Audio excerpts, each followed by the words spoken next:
Hi, I'm Cheryl Leach.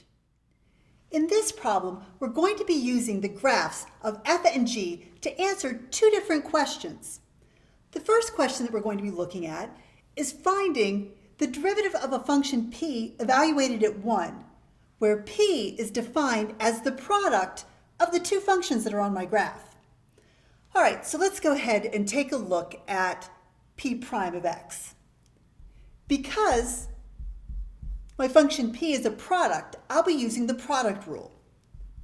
So the product rule says that I take the first term, the first factor, times the derivative of the second factor,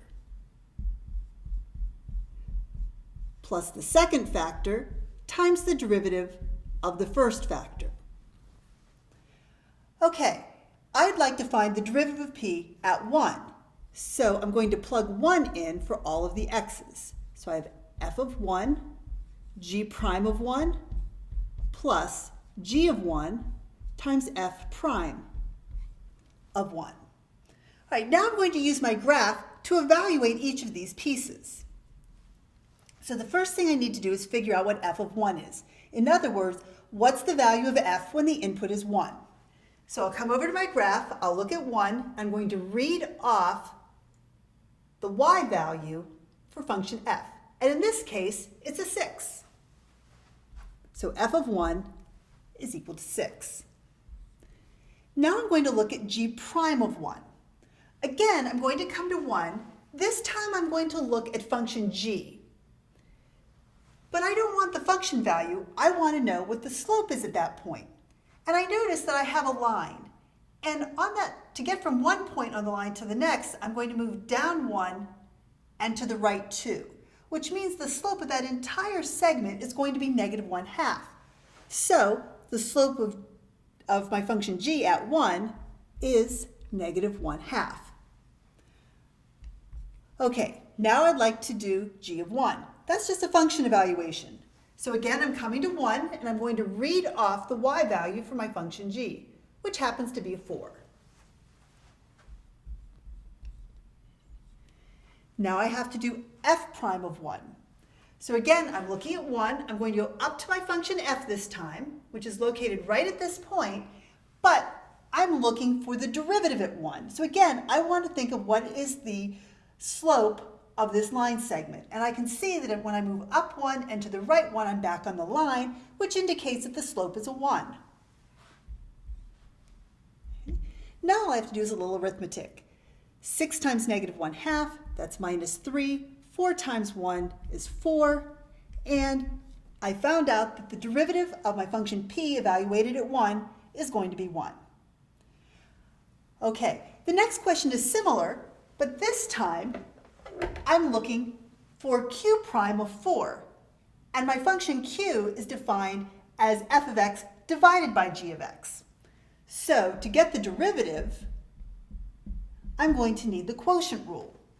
The quotient rule says you take the bottom times the derivative of the top minus the top times the derivative of the bottom, all over that bottom, or in other words, the denominator, squared. Okay, that's the derivative, but I'd like to find out what the derivative is at 4. So I'm looking for q prime of 4, which means I'm going to substitute 4 in for all of my x's. So I have g of 4, f prime of 4, minus f of 4 times g prime of 4, all over g of 4 squared. At this point, I'm going to go back to my graph to figure out what all these values are. So let's begin with g of 4.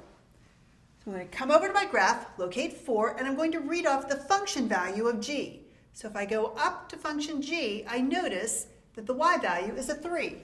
So g of 4 is 3. The next piece I need is the derivative of f at 4. So again, I'm coming to 4. This time I'm going to go up to my function f, which is right here, but I don't want the function value. I want to know what the slope is at that point. And again, I'm on a line segment, and I can tell that my slope, if I move down 1 and to the right 1, the slope is going to be -1 on that segment. So that means that the derivative of f at 4 is -1. Okay, the next piece is f of 4. Again, I'm over here at 4. This time it's just a function evaluation, so I'm going to go up to function f and read off the y value. It's going to be a 7.